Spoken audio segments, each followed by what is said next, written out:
Good morning students. हमने इसलिए पिछले वाले वीडियो में हमने देखा कि जो ब्लेंड फैब्रिक है उसका क्या महत्व है और उसकी डाइंग के दौरान हमें क्या क्या बातों का ध्यान में रखना चाहिए। आज हम सबसे पहला ब्लेंड जो है cotton and wool union fabric की डाइंग के बारे में डिस्कस करेंगे। जैसा कि हमने बताया पहले भी वाले वीडियो में कि यूनियन फैब्रिक को ब्लेंड फैब्रिक भी कहते हैं। तो कॉटन एंड वूल जो ब्लेंड है वो सबसे पॉपुलर ब्लेंड है, इसे कॉट्स वूल भी कहते हैं। इसकी डाइंग को दो तरीके से की जा सकती है, या तो हम सॉलिड शेड ले लें, solid shade in one bath, अर्थात एक बाथ में एक तान का प्रभाव ले लें तो पूरे कपड़े पे एक जैसा कलर आ जाएगा, या फिर हम two tone effect in two bath, अर्थात हम दो बात के अंदर अलग अलग बात में हम दो बार डाई करेंगे और दो तान का प्रभाव यानी कि शेडिंग इफेक्ट हम ले लें, टोनल इफेक्ट जैसे हम बोलते हैं वो लें। तो सबसे पहले हम सॉलिड शेड्स इन सिंगल बात कैसे डाइंग करते हैं ये प्रोसेस देखते हैं। इसके लिए जो हम डाई बात लेंगे उसका मटेरियल लिक्विड रेशो 1:15 लेंगे। सबसे पहले तो जब इसका लिकर का तापक्रम जो है 40 डिग्री सेंटीग्रेड हो जाए तब उसमें कपड़ा डाल देंगे और डायरेक्ट डाई स्टफ़ से हम डाइंग करेंगे, क्योंकि डायरेक्ट डाई स्टफ़ ऐसी है जो दोनों वूल प्लस कॉटन को ऐसी कई तरह की ऐसी डायरेक्ट डाई आती है जिसमें वो सेलुलोज को तो अच्छे से डाई करती है और वूल जो है उसकी एब्जॉर्बेंसी पावर होने की वजह से, रिंकल्स होने की वजह से, एब्जॉर्बेशन अच्छा होने की वजह से वो डायरेक्ट डाई से डाई हो जाता है। तो डायरेक्ट डाई डाल देंगे। फिर उसके बाद 40% ग्लोबल सॉल्ट डालेंगे। ग्लोबल सॉल्ट को सोडियम सल्फेट भी बोलते हैं। और डालने के बाद 20 मिनट तक जो है वो तापक्रम बॉइलिंग पे पहुंचा देंगे। बॉइलिंग का मतलब होता है 100 डिग्री सेंटीग्रेड टेम्परेचर। फिर उसमें 30 मिनट तक डाइंग करेंगे और फिर उसके बाद बर्नर बंद कर देंगे और ठंडे होते हुए डाई बाथ में अगले 3 से 4 घंटे तक डाइंग करेंगे और इस बीच में थोड़ा सा ग्लोबल सॉल्ट और डालेंगे। तो ये सॉलिड शेड से कॉटन प्लस वूल जो यूनियन फैब्रिक है उसकी डाइंग होगी। तो अभी हमने क्या देखा कि जो हमने जो सबसे पहले जो बॉइलिंग टेम्परेचर पर तापक्रम लेकर का पहुंचाया था और 30 मिनट तक डाइंग करी थी, उस दौरान क्या है कि जो ब्लेंड है उसका वूल वाला पार्ट डाई हो जाएगा।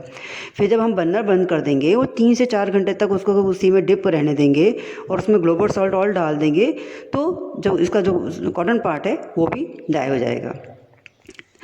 फिर इसमें हम दूसरा देखते हैं, दूसरा अगर ये नहीं ले रहे हैं, दूसरा मेथड ले रहे हैं two tone effect in two bath, अर्थात दो जो अलग अलग बात हैं उनका हम प्रयोग करेंगे और उसमें टोनल इफेक्ट अगर हम लाइट एंड डार्क में इफेक्ट लेना चाहते हैं तो भी हम ले सकते हैं। तो इसकी डाइंग अब कैसे करेंगे?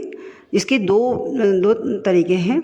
या तो हम सबसे पहला तरीका ये है कि कॉटन पार्ट की सबसे पहले एसिड डाई सबसे डाइंग कर लेंगे, वो भी हॉट बाथ के अंदर, और फिर उसके बाद कोल्ड बाथ में हम लोग कॉटन पार्ट जो है इसका उसकी डायरेक्ट डाई से डाइंग करेंगे। अर्थात पहला तो हमने क्या करा, वूल वाला पार्ट है उसकी एसिड डाई से डाइंग करी और वो भी हॉट बाथ के अंदर, और दूसरा बात हमने उसको फिर कपड़े को धो लिया, फिर दूसरा बात प्रिपेयर करा, उसमें कोल्ड डाई बाथ हम यूज़ कर रहे हैं और कॉटन पार्ट जो है उसका उसके लिए हम डायरेक्ट डाई डाल रहे हैं। तो ये एक मेथड है। अगर ये नहीं लेना चाहते हैं तो दूसरा मेथड है कि सबसे पहले जो ये कॉट्स वूल है इसके वूल वाले पार्ट को हम जो एसिड डाई स्टफ़ है उससे हॉट बाथ में हम डाई कर लेंगे और जो कॉटन पार्ट है उसकी डाइंग के लिए हम बेसिक डाई का भी चुनाव कर सकते हैं। पर अब आपने देखा कि पिछले वीडियो में कि जो बेसिक डाई है उसमें अगर हम मॉडर्निंग करते हैं तो ही कॉटन पे एफिनिटी होती है। तो इसके लिए हमें सबसे पहले जब नेक्स्ट हम बात लेंगे कपड़ा धोने के बाद, नेक्स्ट बात जब हम लेंगे बेसिक डाई का, तो उससे पहले हमारे को इस कपड़े की जो कॉट्स वूल है उसकी हमें मॉडर्निंग करनी पड़ेगी और फिर उसके बाद हम उसको बेसिक डाई से डाई कर सकते हैं। अब इसका हम प्रोसीजर देख लेते हैं कि क्या प्रोसेस है। तो हमने जो पहला वाला अगर हम ऑप्शन सेलेक्ट करते हैं कि सबसे पहले वूल पार्ट की एसिड डाई स्टफ़ से हॉट बाथ में डाइंग करके और फिर कोल्ड बाथ में कॉटन पार्ट की डाइंग का अगर हम ऑप्शन लेते हैं, तो इसके लिए सबसे पहले हम क्या करेंगे कि डाई बाथ जिसका कि 40 डिग्री सेंटीग्रेड टेम्परेचर है उसमें वूल मतलब पूरा ब्लेंड डाल देंगे और उसमें एसिड डाई स्टफ़ डालेंगे 20%। एसिड डाई स्टफ़ जो है वो अपने शेड के अकॉर्डिंग होता है, 1 to 5 होता है इसकी रेंज।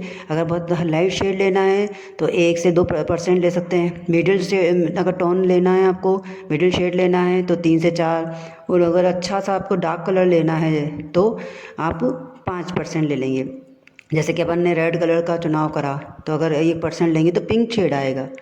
फिर आपने 2 से 3 4 करा तो थोड़ा सा मीडियम पिंक आएगा, और अगर आपने 5% अगर इसके डाई स्टफ की मात्रा रखी तो रेड कलर आएगा। तो इस तरह से एसिड डाई स्टफ का हमने रेशो जो भी हमें चाहिए कलर उसके अकॉर्डिंग डाल दिया मेजर करके। ये सारा वेट ऑफ द फैब्रिक ही होता है, जैसा कि आपको भी पहले भी पता है। फिर इसमें हम क्या करेंगे, 20% ग्लोबल सॉल्ट डाल देंगे, जिसे सोडियम सल्फेट भी बोलते हैं। फिर 2% इसमें फॉर्मिक एसिड डाल देंगे और उसको बॉइलिंग टेम्परेचर पे आने देंगे। जब ये बॉइलिंग टेम्परेचर पे आ जाएगा तब इस टाइम पर इतने दौरान तक हम 45 मिनट्स तक इसकी डाइंग करेंगे। फिर इस कपड़े को धो के हम एक और नया बात प्रिपेयर करेंगे जिसके अंदर डायरेक्ट डाई होगी। वो भी हमने जैसे बताया शेड के अकॉर्डिंग लेंगे। और इस वक्त पहले तो हमने जो भी प्रोसेस करा उसमें तो क्या हुआ, कॉर्ड्स वूल का वूल वाला पार्ट डाई हो गया। अब कॉटन वाला पार्ट है इसमें, तो उसके पार्ट की डाइंग के लिए हम डायरेक्ट डाई यूज़ कर रहे हैं। इसको हम क्या करेंगे, कोल्ड बाथ लेंगे। तो इसमें 1:12.5 जो है लिकर रेशो होना चाहिए। इसमें डायरेक्ट डाई शेड के अकॉर्डिंग लेंगे, 30% ग्लोबल सॉल्ट लेंगे और 45 मिनट तक हम इसको डाई करेंगे। फिर अगर हम ये वाला प्रोसेस नहीं ले रहे हैं तो हम क्या करेंगे, दूसरा वाला अगर हम प्रोसेस अगर हम चुनाव करते हैं, दूसरा वाला प्रोसेस हमने देखा था कि वूल पार्ट की सबसे पहले एसिड डाई स्टफ से डाइंग कर लेंगे हॉट बाथ में, जैसा कि अभी आपने देखा। फिर इसका जो कॉटन वाला पार्ट है उसको अब हम डायरेक्ट डाई से नहीं करना चाह रहे हैं, हम क्या कर रहे हैं, बेसिक डाई से डाई करना चाह रहे हैं। तो आपने देखा कंडीशन क्या है बेसिक डाई की, कि सबसे पहले मॉडर्निंग करनी पड़ेगी।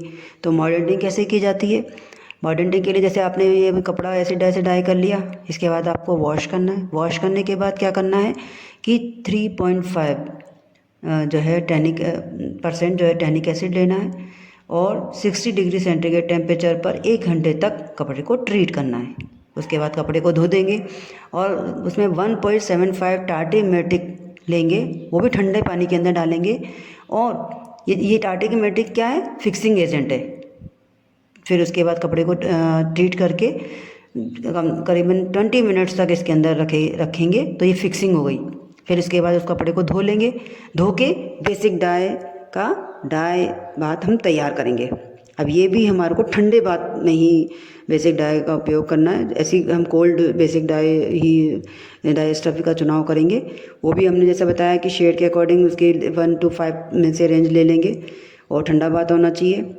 इसमें जो पूर्व में अपने डाई करा हुआ कपड़ा है जो कि ऑलरेडी हमारा एसिड डाई से डाई हो गया, मॉडर्निंग भी हो गई है इसकी अब, तो अब उसको हम इसमें डाई बाथ में डाल देंगे, ठंडे डाई बाथ में।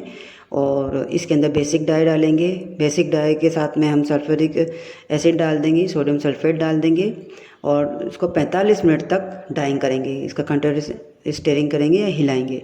इस तरह से जब हम जब डाइंग कर रहे हैं तो उस दौरान हम क्या करेंगे कि जो हमारा ऑलरेडी वूल पार्ट जो डाई हो चुका है उस पर ये बेसिक और जो कलर जो हम नेक्स्ट डाई बात काम में ले रहे हैं बेसिक डाई, उस पर कोई धब्बे नहीं आए, तो उसके लिए हम क्या करेंगे, रिड्यूसिंग एजेंट जो है 1/2 to 1% सोडा ऐश, 1 to 6% टेनिलोल WR डालेंगे। उससे क्या होगा कि अगर किसी कारण से अगर धब्बे भी आ गए हैं वूल वाले पार्ट पे तो वो धब्बे हट जाएंगे। इस तरह से हमने कॉटन वूल ब्लेंड की डाइंग देखी।